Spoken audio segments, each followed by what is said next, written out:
स्वाहा तत्सवितुर्वरेण्यं भर्गो देवस्य धीमहि धियो यो नः प्रचोदयात्। ॐ शन्नो मित्रः शं वरुणः शन्नो भवत्वर्यमा शन्न इन्द्रो बृहस्पतिः शं नो विष्णुरुक्रमः। नमो ब्रह्मणे नमस्ते वायो त्वमेव प्रत्यक्षं ब्रह्मासि त्वामेव प्रत्यक्षं ब्रह्म वदिष्यामि। ऋतं वदिष्यामि सत्यं वदिष्यामि तन्मामवतु तद्वक्तारमवतु अवतु मामवतु वक्तारम् अवतु मामवतु वक्तारम्। वंदनीय मातृशक्ति, धर्म प्रेमी सज्जनों, आज का जो हमारा विषय है वो है श्राद्ध और तर्पण। आओ पितरों को तृप्त करें। अब यहां हमने दो शब्दों का प्रयोग किया है, एक है श्राद्ध और दूसरा है तर्पण। श्राद्ध का अर्थ क्या है और तर्पण का अर्थ क्या है, हम ये अनेकानेक बार सुनते रहते हैं कि जो श्रद्धा पूर्वक किया जाए वो श्राद्ध है और जिससे तृप्त किया जाए वो तर्पण है। मैं दोहरा देता हूं, जिस कार्य को श्रद्धा पूर्वक किया जाए, किसी के प्रति श्रद्धावान होकर के जिस सेवा आदि कार्य को किया जाता है वो श्राद्ध है, और जिससे किसी को तृप्त किया जाता है वो तर्पण है। अब यहां हम बात कर रहे हैं पितरों के श्राद्ध और तर्पण की, क्योंकि इस समय ये पितृपक्ष चल रहा है और भारतवर्ष में ही नहीं, विश्व भर में जहां कहीं भी हिंदू मान्यता के लोग हैं, भारतीय परंपरा के लोग हैं, वे सभी इस पक्ष को बड़े ही श्रद्धापूर्वक, विश्वासपूर्वक, आस्थापूर्वक मनाते हैं और इसमें अपने पूर्वजों के निमित्त अनेक प्रकार के दान आदि कार्य करते हैं, क्रियाएं करते हैं। ये सब समाज में देखने को मिलता है। तो महर्षि ने इसके विषय में क्या कहा है, हम पहले वो समझने का प्रयास करें। महर्षि वेद को उद्धृत करते हुए ऋग्वेदादि भाष्य भूमिका में जब पितृयज्ञ की चर्चा करते हैं तो वहां पर उन्होंने एक मंत्र दिया है, पुनन्तु मा देव जनाः पुनन्तु मनसा धियः पुनन्तु विश्वा भूतानि जात वेदः पुनीहि मा। और इस बात को कहते हुए स्वामी जी इसका अर्थ लिखते हैं कि जो पितृयज्ञ है उसके दो भेद हैं। पहला है श्राद्ध और दूसरा है तर्पण। स्वामी जी ने इसको इस रूप में लिखा है कि एक तर्पण और दूसरा श्राद्ध। उनमें से जिस कर्म को करके विद्वान रूप देवजन, ऋषि और पितरों को सुखी करते हैं, सुखयुक्त करते हैं, उसका नाम तर्पण है। अब यहां पर थोड़ा सा ध्यान देंगे हम। ऋषि लिख रहे हैं कि पितृयज्ञ के दो भाग हैं। पहला तर्पण है, दूसरा श्राद्ध है, और उनमें से जो तर्पण है उसके विषय में लिखते हुए ऋषि कहते हैं कि जिस कर्म को करके विद्वान रूप देव, ऋषि और पितरों को सुख युक्त करते हैं उसका नाम तर्पण है, सो तर्पण कहलाता है। तथा जो उन लोगों की श्रद्धा पूर्वक सेवा करना है उसी को श्राद्ध जानना चाहिए। आगे एक और महत्वपूर्ण बात कही, यह तर्पण आदि कर्म विद्यमान अर्थात जीते हुए जो प्रत्यक्ष हैं उन्हीं में घटता है, मरे हुओं में नहीं। क्योंकि मृतकों का प्रत्यक्ष होना असंभव है, इसलिए उनकी सेवा नहीं हो सकती, तथा जो उनके लिए कोई पदार्थ देना चाहे वो भी उनको नहीं मिल सकता। इसलिए केवल विद्यमानों की ही श्रद्धा पूर्वक सेवा करने का नाम तर्पण है और श्राद्ध है, ऐसा वेदों में कहा है। क्योंकि सेवा करने योग्य और सेवा करने वाले इन दोनों ही के प्रत्यक्ष होने से यह सब काम हो सकता है, दूसरे प्रकार से नहीं। सो तर्पण आदि कर्म से सत्कार करने योग्य तीन हैं, ऋषि, देव और पितर। अब आप देखिए, यहां पर महर्षि ने सबसे पहले यह बताया कि हमारे पितर कौन हैं। हमें अगर किसी का श्राद्ध और तर्पण करना है तो उसके लिए हमें यह पता होना चाहिए कि वो है कौन जिसकी हमें सेवा करनी है, वो है कौन जिसको हमें तृप्त करना है। और ये बताते हुए ऋषि वेद मंत्र का प्रमाण देते हुए कहते हैं कि जो देव अर्थात जो विद्वान हैं वो हमारे पितर हैं, जो ऋषि अर्थात जिनसे हमको ज्ञान आदि प्राप्त होता है वो हमारे पितर हैं। ये हमें बहुत अच्छे प्रकार से समझना चाहिए कि देव, ऋषि और पितर अर्थात तीसरे पितर कौन है, हमारे जो जेनेटिक पूर्वज हैं।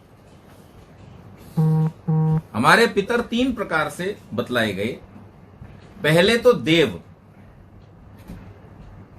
आप लोगों ने अनेक स्थानों पर वेद में भी और संसार में भी ये सुना होगा, सूर्य को पिता कहा जाता है, पृथ्वी को माता कहा जाता है। ये सूर्य और पृथ्वी, इनको पिता और माता क्यों कहा गया, इनको पितरों में क्यों गिना गया है? क्योंकि ये देव हैं, ये हमें जीवन देते हैं। निरंतर इनके द्वारा हमें हमारे जीवन के लिए आवश्यक ऊर्जा, पदार्थ, प्रकाश आदि की प्राप्ति होती है। तो इनको किसमें गिना गया है? देव में गिना गया है। इसी प्रकार से जो समाज के कल्याण में लगे हुए लोग हैं, चाहे वो ज्ञान की दृष्टि से, चाहे वो प्रशासन की दृष्टि से, चाहे वो चिकित्सा की दृष्टि से, चाहे वो आपूर्ति की दृष्टि से, चाहे वो व्यवस्था की दृष्टि से, किसी भी रूप में जो इस समाज को संभाल रहे हैं, समाज की व्यवस्था में जो योगदान दे रहे हैं और जिनके योगदान से समाज सुचारू रूप से, व्यवस्थित रूप से चलता है, ऐसे लोग कौन हैं? देव हैं।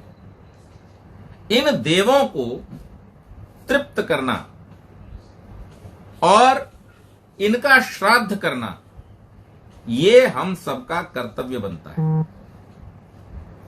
विद्वानों को आप तृप्त करें, उनकी सेवा करें, उनके लिए जो आवश्यक है उसको आप उपलब्ध कराएं, उनकी सुरक्षा करें। वेद ने आदेश दिया है कि सबसे अधिक रक्षणीय कौन है? ज्ञान। और उस ज्ञान को ले जाने वाला कौन है? विद्वान। तो विद्वान को रक्षणीय बताया गया है। ब्राह्मण को जो विद्वान है, जो ज्ञानवान है, जो ज्ञान की सेवा करता है, उसको अवध्य कहा गया है। उसका वध नहीं किया जाना चाहिए, उसको मारना नहीं चाहिए, उसको सताना नहीं चाहिए, उसकी हिंसा नहीं करनी चाहिए। तो उनको तृप्त करना यह बहुत आवश्यक है। आपके जो अधिकारी हैं, अभी हमने थोड़े दिन पहले देखा कि इतना बुरा समय व्यतीत हुआ इस महामारी के काल में, कोविड के काल में, कि हर व्यक्ति को यह कह दिया गया कि आप अत्यंत आवश्यक हो तो ही घर से बाहर निकलें। और कुछ समय तो ऐसा था कि बिल्कुल ही निकलना बंद कर दिया गया कि आप घर से निकलें ही नहीं, कर्फ्यू जैसी स्थिति कर दी गई ताकि स्थिति को नियंत्रण में लाया जा सके। लेकिन अब आप यहीं पर दूसरा पहलू इसका देखें कि जिस समय हर व्यक्ति को घर के अंदर बैठने के लिए कह दिया गया था, जिस समय हर व्यक्ति को बाहर निकलने के लिए मना कर दिया गया था, और जिस समय हर व्यक्ति को एक दूसरे से मिलने के लिए मना कर दिया गया था, उस समय में भी जो चिकित्सा वाले लोग हैं, जो सेवा वाले लोग हैं, जो सफाई वाले लोग हैं, जो सुरक्षा वाले लोग हैं, ये सारे के सारे लोग ऑन ड्यूटी हुआ करते थे, जिनको एक बहुत सुंदर शब्द से सम्मानित किया गया, कोविड वॉरियर्स।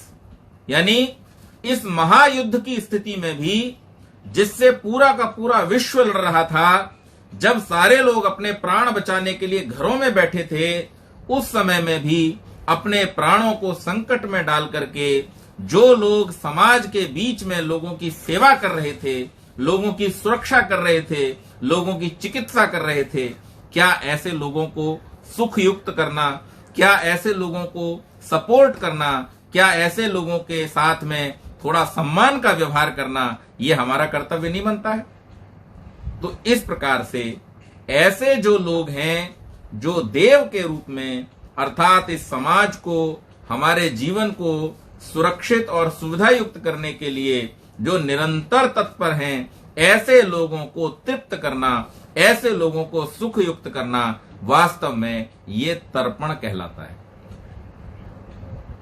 तो देव को, और उसके बाद ऋषियों को, जिन ऋषियों ने ये ज्ञान की सुंदर परंपरा, समाज की सुंदर परंपरा, वेद की सुंदर परंपरा, चिकित्सा विज्ञान की परंपरा और अन्य हमारे जीवन के लिए जो भी आवश्यक कार्य हैं, उन सब कार्यों को करने की एक सुंदर प्रणाली हमें दी है, उन ऋषियों को तृप्त करना क्या हमारा कर्तव्य नहीं बनता?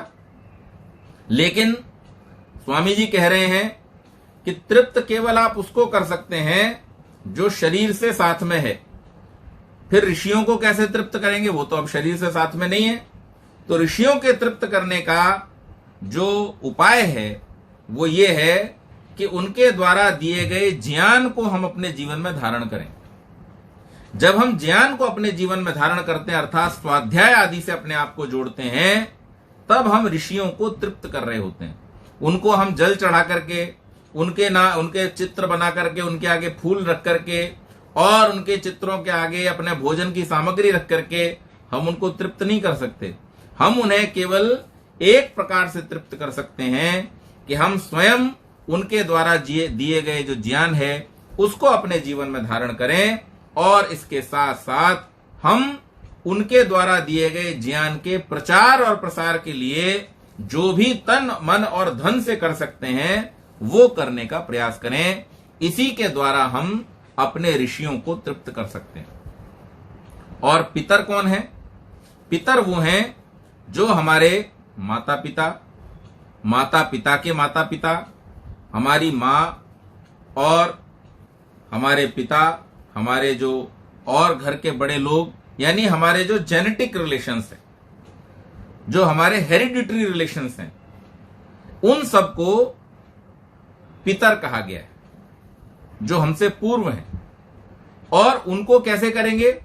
तो जो जीवित हैं, उन जीवितों की सेवा करके, उन जीवितों को सुख पहुंचा करके हम उनका श्राद्ध और तर्पण कर सकते हैं। हमारे यहाँ की एक बड़ी प्रसिद्ध कहावत है कि जियत पिता से दंगम दंगा, मरे पिता पहुंचाए गंगा। आदमी जब तक पिता जीवित होता है, माता पिता जीवित होते हैं साथ में, तब तक उनके प्रति तिरस्कार का, असम्मान का भाव रखता है, उनकी छोटी छोटी बातों से झिकझिकाता है, उनको अपनी जिम्मेदारी नहीं बल्कि अपने ऊपर बोझ समझता है। लेकिन मरने के बाद में दिखावे के लिए वो कभी तीर्थ में जाता है, कभी गया में जाता है, कभी कहीं जाता है और नाना प्रकार से वो ढोंग करता है, पाखंड करता है। ऋषि ने इस सबको पाखंड बतलाया है। ऋषि ने कहा है कि आपको अगर वास्तव में सेवा करनी है तो उनके जीवित रहते हुए कीजिए।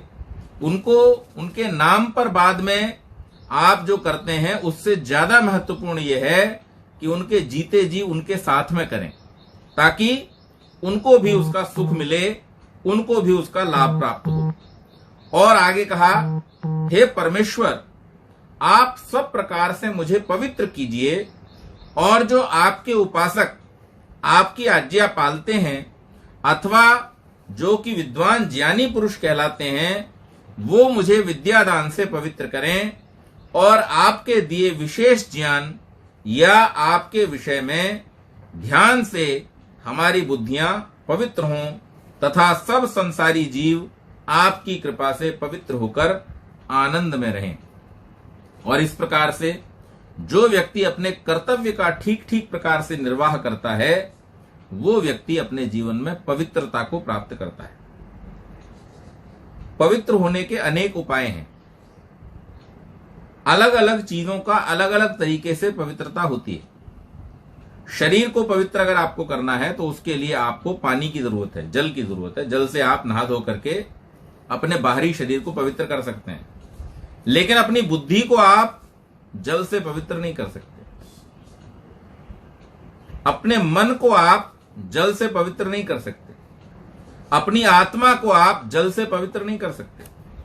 तो उसके लिए अलग चीजें हैं। अद्भिर गात्राणि शुद्ध्यन्ति,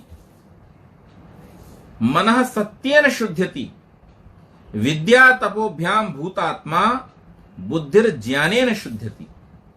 ये हर चीज को शुद्ध करने का उपाय हमारे ऋषियों ने बतलाया। अगर हम शरीर को शुद्ध करना चाहते हैं तो उसके लिए पानी है।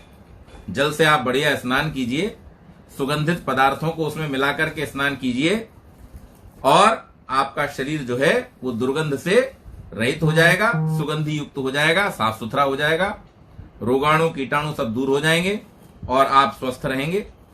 लेकिन उतने से केवल शरीर का स्वास्थ्य आपको मिलेगा। लेकिन जो व्यक्ति बहुत साफ सुथरा दिख रहा हो बाहर से, उसका मन कलुषित नहीं है, उसके मन पे गंदगी नहीं है, इस बात की कोई गारंटी नहीं है। तो मन किसके द्वारा शुद्ध होता है? मनः सत्येन शुद्ध्यति। जो व्यक्ति सत्य बोलता है उसका मन शुद्ध होता है। जो सत्य नहीं बोलता उसका मन शुद्ध नहीं हो सकता। और जब हम श्रद्धा की बात करते हैं तो श्रद्धा में ये दो शब्द बड़े ही मजबूत बंधन में बंधे हुए हैं। श्रत माने सत्य और धा माने धारण करना। तो जो काम श्रद्धा से किया जाए उसका नाम है श्राद्ध। और श्राद्ध में पहला शब्द जो जुड़ा हुआ वो क्या है? सत्य, श्रत। तो श्रद्धा अर्थात सत्य को धारण करना, यथार्थ को धारण करना और यथार्थ के अनुरूप चलना।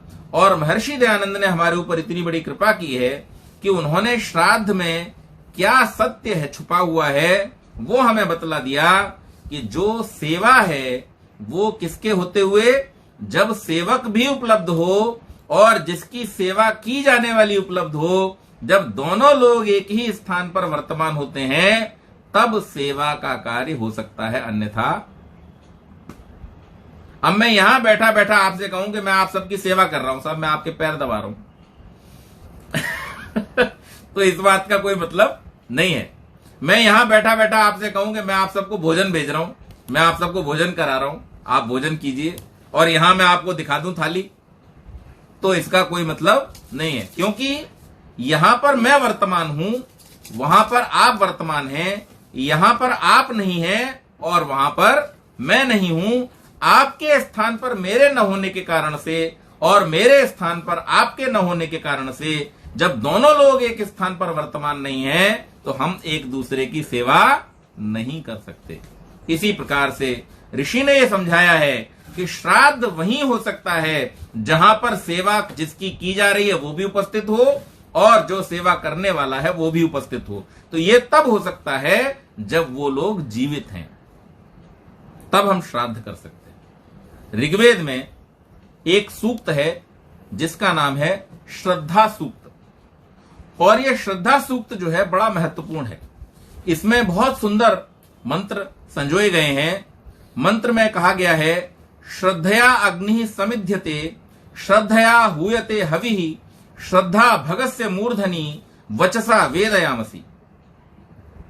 श्रद्धा से अग्नि उद्दीप्त होती है, श्रद्धा से आहुति दी जाती है, श्रद्धा से ही भाग्य का निर्माण होता है और श्रद्धा से ही वचन बोले जाते हैं। श्रद्धा से यह सब कुछ होता है। इसका अर्थ है कि जब किसी व्यक्ति को किसी कार्य में श्रद्धा होती है तब उसमें उस कार्य को पूर्ण करने के लिए उत्साह उत्पन्न होता है, और मानो जैसे उसके अंदर एक अग्नि प्रज्वलित हो जाती है, और वो जो प्रज्वलित हुई हुई अग्नि है, जैसे हम देखते हैं कि राष्ट्र भक्तों में राष्ट्र की सेवा के लिए एक अग्नि होती है, एक आग होती है। आप जिन कार्यों के बारे में विचार करते समय डर जाएंगे, कपकपा जाएंगे, उन कार्यों को, उन दुष्कर कार्यों को, उन कठिन कार्यों को भी वे लोग ऐसे कर जाते हैं जैसे मान लो वो खेल रहे हों। मैं जब प्राचीन ग्रंथों को पढ़ता हूं और अपने जो राष्ट्र पुरुष हुए हैं, जो राजे महाराजे हुए हैं, उनके इतिहास के बारे में पढ़ता हूं तो मेरा मन जो है वो आनंद से प्रफुल्लित हो जाता है और एक नई चेतना कार्य करने की मेरे अंदर जागृत होती है। आप लोग भी पढ़ेंगे तो आपको भी प्राप्त होगा। मैं जब महाराणा प्रताप के विषय में पढ़ता हूं कि जिस समय में एक सिपह सालार बड़ी सेना लेकर के और उनके ऊपर आक्रमण करने गया और धोखे से आक्रमण कर दिया, उनको सूचना भी नहीं थी इस बात की। उस समय महाराणा प्रताप स्वयं लड़ने के लिए आगे जाते हैं और जाकर के अपनी तलवार के एक ही वार से उसे घोड़े के साथ में चीर देते हैं, घोड़े के साथ। अब आप सोचिए कितना बल उस व्यक्ति के हाथ में होगा कि जो घोड़े के ऊपर बैठे हुए सवार को घोड़े के साथ में तलवार के एक ही वार से चीर दे। इतनी शक्ति उनके अंदर थी, इतना साहस उनके अंदर था, इतनी वीरता, इतना शौर्य, इतना पराक्रम उनके अंदर था। इसी प्रकार से जब शिवाजी के पास में धोखे से व्यक्ति पहुंचा और उसने उनको मारने के प्रयास किया तो उस समय शिवाजी अपने बगनखों से उसको चीर देते हैं, उसको मार देते हैं, खत्म कर देते हैं। ये साहस, ये वीरता, ये कहां से आती है? अपने राष्ट्र के प्रति ये भाव कहां से आता है? तो ये आता है श्रद्धा से। जिस व्यक्ति के मन में श्रद्धा उत्पन्न हो जाती है वो व्यक्ति फिर किसी से डरता नहीं है। उस व्यक्ति के अंदर एक अदम्य साहस आ जाता है जिसको दबाया नहीं जा सकता, और ऐसे अदम्य साहस के कारण से वो व्यक्ति अद्भुत कार्यों को करने में सक्षम होता है। आप देखिए कि स्वामी श्रद्धानंद जो मुंशीराम थे, जब तक मुंशीराम थे मन के अंदर न जाने कितने प्रकार के दुर्व्यसन थे, न जाने कितने प्रकार के दुर्विचार थे, लेकिन जब ऋषि दयानंद के सानिध्य को प्राप्त करके और उनके मन में श्रद्धा जागृत हो गई, नाम ही श्रद्धानंद रख लिया और ऐसी श्रद्धा जगी कि उन्होंने ऋषि के कार्य को बहुत तेजी से आगे बढ़ाने का कार्य किया। और अंत में भी उनको इतना साहस था कि जब अंग्रेजों ने उनके कार्य का विरोध करना चाहा तो वो चांदनी चौक में अपना सीना खोल करके खड़े हो गए संगीनों के सामने कि अगर तुम्हें इसको प्रोसेशन को रोकना है, इस कार्य का दमन करना है, तो तुम्हें सबसे पहले मेरे सीने को छलनी करना पड़ेगा गोलियों से। जब तक मैं जीवित हूं तब तक ये कार्य रुक नहीं सकता, तब तक ऋषि का कार्य रुक नहीं सकता, तब तक वेद का कार्य रुक नहीं सकता, तब तक संस्कृति का कार्य रुक नहीं सकता। ये श्रद्धा थी। नास्तिक गुरुदत्त जिसको ईश्वर की सत्ता में ही विश्वास नहीं था, जिस समय उसने ऋषि दयानंद को इतने घोर शारीरिक कष्ट में अंतिम क्षणों में देखा कि एक व्यक्ति जिसका पूरा का पूरा शरीर जहर के कारण से, विष के कारण से, जिसके ऊपर फफोले पड़े हुए हैं, जो अंदर से पूरी तरह से शरीर क्षत विक्षत हो चुका है, ऐसे घोर कष्ट की स्थिति में भी एक व्यक्ति बैठ करके कह रहा है कि ईश्वर तेरी इच्छा पूर्ण हो, तूने अच्छी लीला की, तो निश्चित रूप से कोई ऐसी शक्ति है जो इसको इतना साहस दे रही है, जो इसके अंदर ऐसे भाव भर रही है और जो इस बात के लिए इसको तैयार कर रही है कि जो इस जन्म में नहीं कर सका वो आगे के जन्मों में करने के लिए प्रेरणा इसको है। और इसका मतलब ये है कि इस संसार को चलाने वाली कोई महान शक्ति है। उनके मन में श्रद्धा जाग गई, उनके मन में विश्वास जाग गया। और वो श्रद्धा कोई दिखावे की श्रद्धा नहीं थी जो आमतौर पर लोगों के मन में कि भाई हमारे घर में ऐसा होता है इसलिए हम भी ऐसा कर लेते हैं, वो श्रद्धा नहीं है, वो एक मैकेनिकल प्रोसेस है। लेकिन जब कोई व्यक्ति वास्तव में किसी रीजन को लेकर के, किसी कारण को लेकर के, अपनी चेतना के साथ में जब उस व्यवहार को लेकर के आता है और तब जब वो किसी कार्य को स्वीकार करता है तो वास्तव में वो श्रद्धा के स्तर पर होता है। और वो श्रद्धा ऐसी गुरुदत्त के मन में आई कि फिर ऋषि का कार्य करने के लिए अपने वस्त्रों पर आगे और पीछे चोगा बनवा करके आर्य समाज के नियमों को लिख करके और वो देश भर में प्रचार करते रहे, अपने क्षेत्र में प्रचार करते रहे और अपने जीवन की आहुति दे दी। लेखराम के मन में श्रद्धा जागी और ऐसे न जाने कितने ही क्रांतिकारी, चाहे वो लाला लाजपत राय हों, चाहे वो सरदार भगत सिंह हों, चाहे वो चंद्रशेखर आजाद हों, इनके मन में राष्ट्र के प्रति, संस्कृति के प्रति, देश के प्रति श्रद्धा का भाव था, सामाजिकता के प्रति श्रद्धा का भाव था, ऋषियों की परंपराओं के प्रति श्रद्धा का भाव था। और ये श्रद्धा की अग्नि जिसके अंदर जल जाती है वो महान कार्यों को करने में सक्षम होता है। अग्नि की एक और विशेषता है, अग्नि को हम लोगों को जब कॉर्पोरेट में ट्रेनिंग दी जाती है कि भाई कहीं अगर आग लग जाए तो क्या करना है, तो 3 काम। अग्नि को 3 चीजें मत मिलने दो। एक, उसको स्थान मत मिलने दो, तो उसे किसी चीज से दबा दो। दूसरा, फ्यूल मत मिलने दो, जो भी चीज मिलती जाएगी उसे वो जलाती चली जाएगी। और तीसरी चीज क्या है, ऑक्सीजन मत मिलने दो। अग्नि की विशेषता है कि वो ऑक्सीजन को लेके, पदार्थों को लेके, स्थान को लेकर के फैलती चली जाती है, बढ़ती चली जाती है। जो भी उसके साथ आएगा उसको वो अपने अंदर समाहित कर लेगी।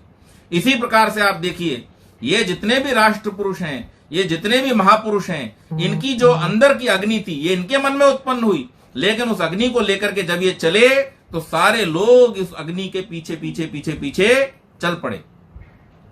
एंड्रू जैक्सन डेविस लिखता, I behold a fire that is universal, the fire of infinite love which burns to destroy all hate, which can dissolve all things to their perfection. This fire is spreading over the fair field of Asia, Europe, Africa and America.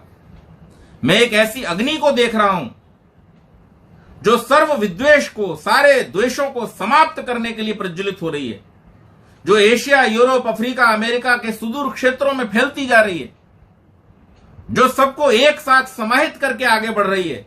आगे लिखता है, वो अग्नि है आर्य समाज जो ऋषि दयानंद के हृदय में पैदा हुई।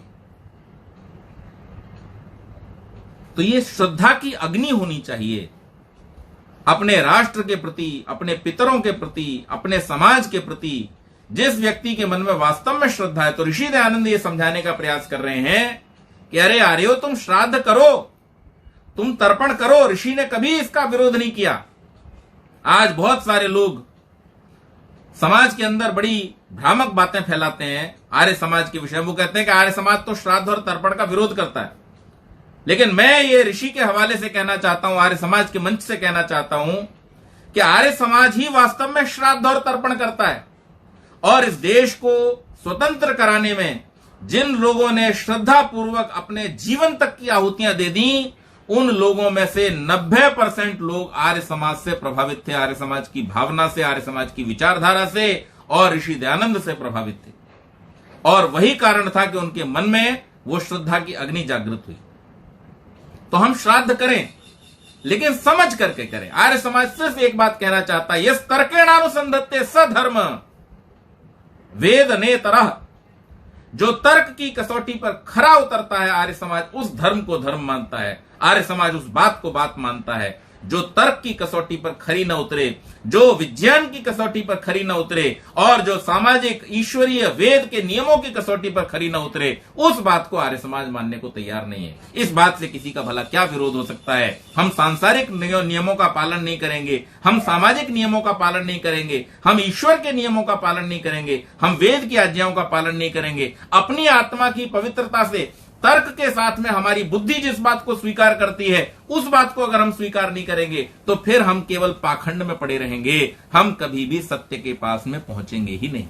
आर्य समाज ये कहता है कि आप सत्य का अन्वेषण करें। सत्य कोई ऐसी चीज नहीं जो आपको बाजार में मिल जाएगी। सत्य तो बुद्धि के धरातल पर आपकी तर्क शक्ति के द्वारा अन्वेषित की जाने वाली, इन्वेस्टिगेट की जाने वाली चीज है, जिसे आप अपने मन के अंदर खोजते हैं। सत्य की खोज की जाती है, सत्य की प्राप्ति की जाती है। सत्य बाजार में बिकने वाली चीज नहीं है। तो जिसने सत्य को नहीं जाना वो श्रद्धा को क्या जानेगा? आगे वेद मंत्र कहता है, प्रियम श्रद्धे ददतः, प्रियम श्रद्धे दिदासतः, प्रियम भोजेषु यज्वसु इदम में उदितम कृधि। हे श्रद्धा, जो देता है उसका भला करो। श्रद्धा में समर्पण होता है, और जो देने की इच्छा रखता है उसका भी भला करो। कोई व्यक्ति है जिसके पास सामर्थ्य कम है, इच्छा बड़ी है, तो जो इच्छा रखता है अपनी सामर्थ्य से तो करता ही है, लेकिन इच्छा है उसकी कि मैं ज्यादा कर सकूं, उसका भी भला करो। जो संसार का उपभोग करता है उसका भी भला करो, क्योंकि इस संसार को परमात्मा ने उपभोग के लिए ही बनाया है।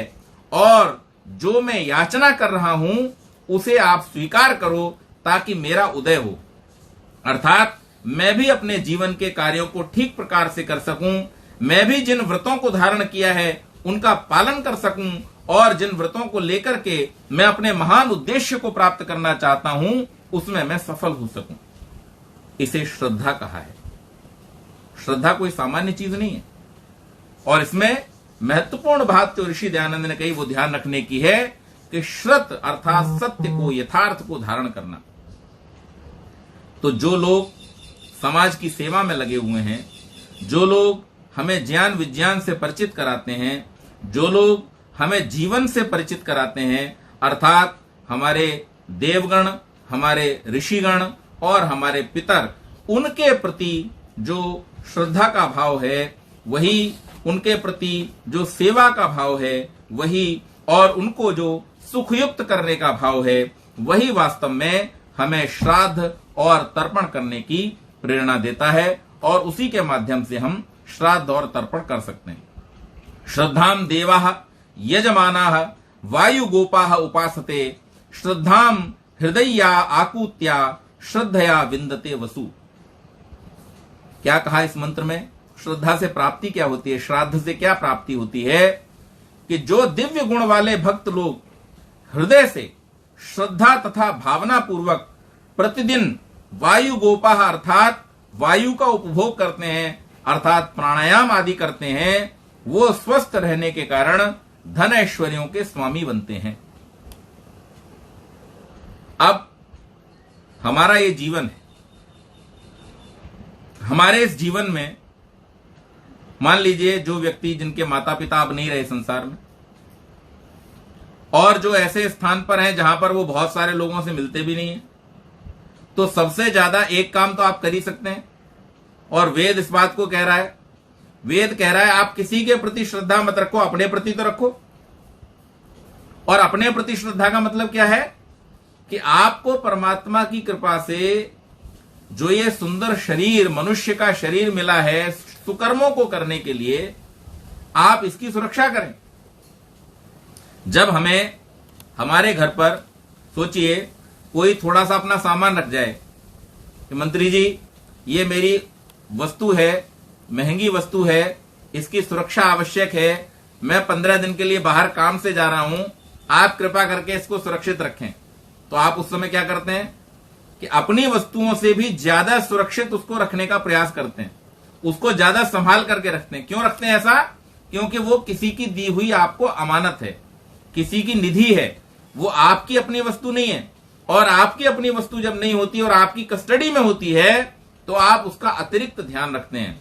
ये जो हमें हमारा शरीर मिला है, यूं तो ये हमारे ही कर्मों का फल है, लेकिन मिलता कैसे है? परमात्मा की कृपा से मिलता है। और जब ये हमें परमात्मा की कृपा से एक अवसर के रूप में मिला है तो ये हमारा कर्तव्य बनता है कि इस शरीर के माध्यम से, क्योंकि शरीर माध्यम खलु धर्म साधनम, ये हमारे कर्तव्यों के निर्वाह का साधन है, ये हमारे जीवन की उन्नति का साधन है, ये आत्मा की मुक्ति का साधन है। तो ऐसे इस साधन को ठीक प्रकार से रखना, इसको संभालना और इसके लिए जो आवश्यक कार्य हैं उन कार्यों को भली प्रकार से करना, ये बहुत आवश्यक है। और इसलिए जो व्यक्ति ऐसा करता है, अर्थात इस शरीर की सुरक्षा का उपाय करता है, इसको सुरक्षित करते हुए इससे अच्छे अच्छे कार्यों का संपादन करता है, वो व्यक्ति वास्तव में श्राद्ध करने का अधिकारी बनता है।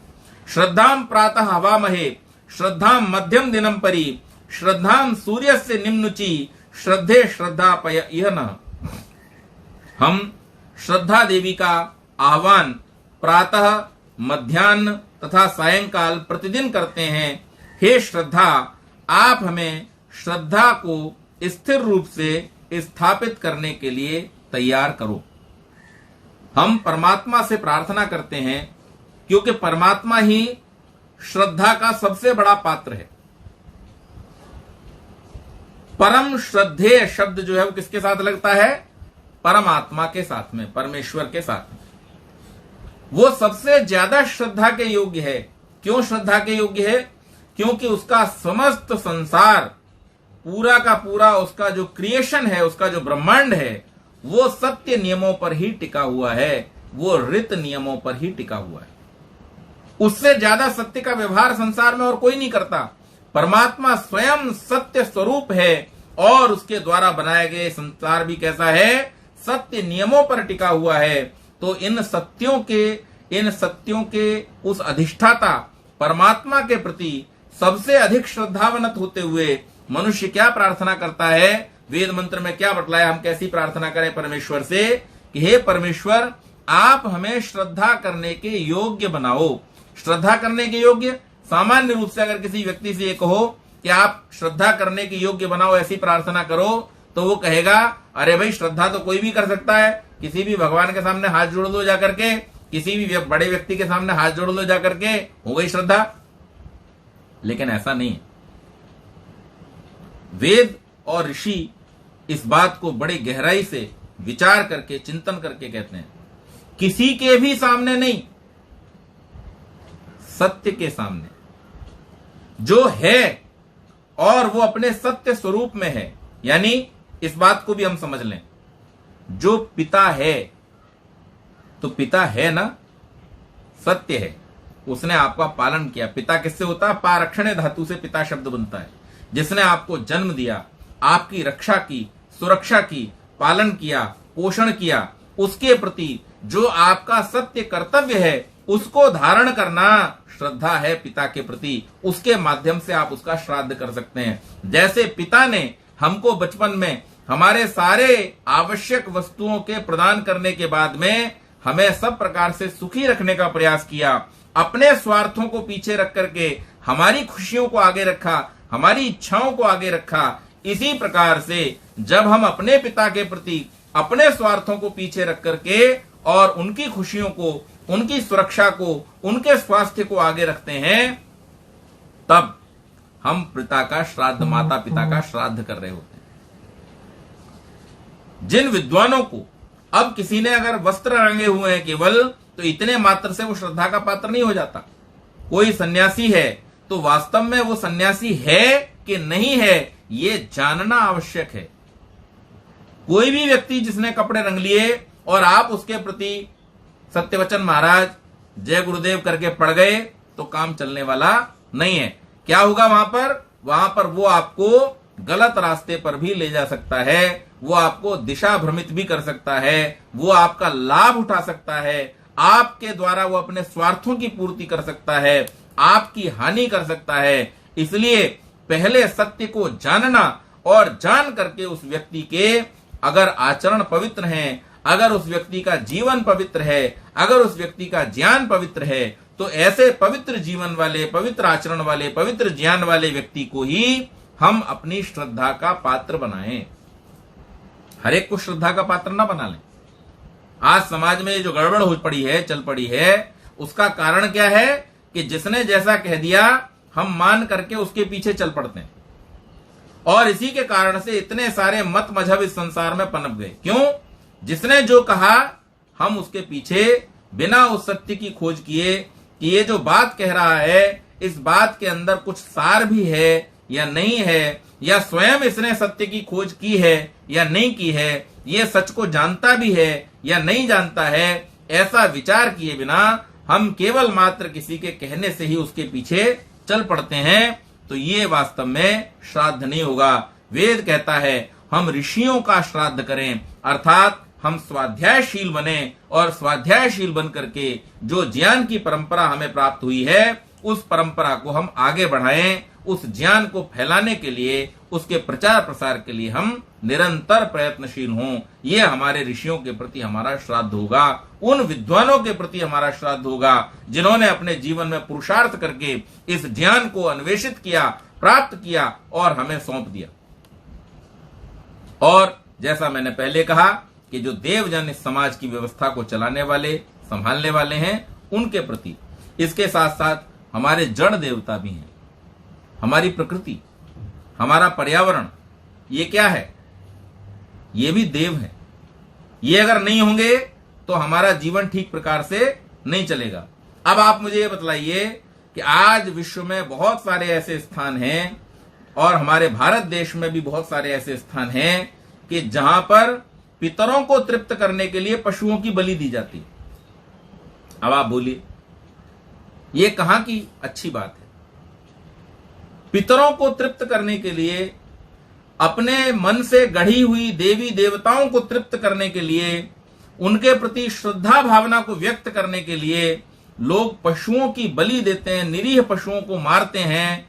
ऐसे लोग कभी भी श्रद्धावान नहीं हो सकते, ऐसे व्यक्ति कभी भी उनको तृप्त नहीं कर सकते हैं। वास्तव में तो श्राद्ध का अर्थ ही यही है कि जो जिन दिव्य शक्तियों के प्रति हम श्रद्धावनत हो रहे हैं, उसमें हम यही ध्यान रखें कि हम किस प्रकार से अच्छी तरह से सबके कल्याण की भावना, हम जब प्रार्थना करते हैं तो हम क्या कहते हैं? सर्वे भवन्तु सुखिनः, सर्वे सन्तु निरामयाः, सर्वे भद्राणि पश्यन्तु, मां कश्चित् दुःख भाग् भवेत्। कि हे भगवान, सब सुखी हों, सबके पास धन धान्य हो, जिनके पास नहीं है उनके पास हम पहुंचाने का प्रयास करें, उनकी उन्नति के लिए हम प्रयत्नशील हों, और सब निरोग हों, जो रोगी हैं उनके कष्टों को हम दूर करें, रोग पीड़ित विश्व के संताप सब हरते रहें। ये हम क्यों कहते हैं रोज प्रार्थना में, यज्ञ के साथ में? लेकिन उस दिशा में क्या हमारा प्रयास है? क्या हम रोग पीड़ित विश्व के संताप हरने के लिए प्रयास करते हैं? ये विचार करना, जो हम बोल रहे हैं, अपनी वाणी से हम जिन शब्दों का प्रयोग करते हैं, उन शब्दों को हम अपने जीवन में भी धारण करें। ये वास्तव में श्रद्धा होता है, अर्थात सत्य को धारण करना होता है। तो ये जो पितृपक्ष, जिसे हम श्राद्ध पक्ष के नाम से भी जानते हैं, और जिस पर हम बहुत सारे श्राद्ध और तर्पण के नाम से प्रक्रियाएं करते हैं, मैंने ये उचित समझा क्योंकि श्राद्ध पक्ष में हमारा यही रविवार आया, तो इस रविवार में और सुयोग से इस समय मेरा ही प्रवचन होता है अंतिम रविवार को, तो मैंने ये विचार किया कि इस विषय को मैं आप सबके सामने रखूं, ताकि हम हमारे बच्चों को, आने वाली पीढ़ियों को ये बता सकें कि वास्तव में हमारे ऋषियों ने, वेदों ने जो श्राद्ध हमको बतलाया है उसका सही स्वरूप क्या है, उसे हम कैसे कर सकते हैं, और कैसे उसके माध्यम से हमारे जीवन की उन्नति हो सकती है। आप सबने बड़े ध्यानपूर्वक इस बात को सुना। आप सबका बहुत बहुत धन्यवाद।